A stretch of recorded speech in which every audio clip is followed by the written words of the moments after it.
أعوذ بالله من الشيطان الرجيم. بسم الله الرحمن الرحيم. يا أيها المزمل قم الليل إلا قليلا نصفه أو انقص منه قليلا أو زد عليه ورتل القرآن ترتيلا إنا سنلقي عليك قولا ثقيلا إن ناشئة الليل هي أشد وطئا وأقوم قيلا إن لك في النهار سبحا طويلا واذكر اسم ربك وتبتل إليه تبتيلا رب المشرق والمغرب لا إله إلا هو فاتخذه وكيلا واصبر على ما يقولون واهجرهم هجرا جميلا وذرني والمكذبين أولي النعمة ومهلهم قليلا إن لدينا أنكالا وجحيما وطعاما ذا غصة وعذابا أليما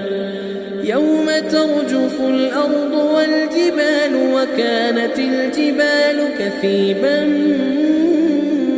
مهيلا إنا أرسلنا إليكم رسولا شاهدا عليكم كما أرسلنا إلى فرعون رسولا فعصى فرعون الرسول فأخذناه أخذا وبيلا فكيف تتقون إن كفرتم يوما يجعل الولدان شيبا السماء منفطر به كان وعده مفعولا إن هذه تذكرة فمن شاء اتخذ إلى ربه سبيلا إن ربك يعلم أنك تقوم أدنى من ثلثي الليل ونصفه وثلثه وطائفة من الذين معك والله يقدر الليل والنهار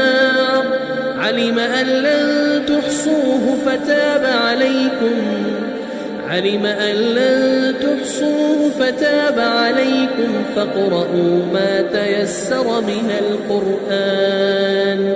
علم أن سيكون منكم مرضى وآخرون يضربون في الأرض يبتغون من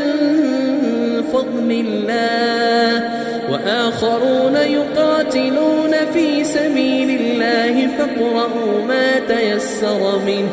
وأقيموا الصلاة وآتوا الزكاة وأقرضوا الله قرضا حسنا وما تقدموا لأنفسكم من خير تجدوه عند الله هو خيرا وأعظم أجرا واستغفروا الله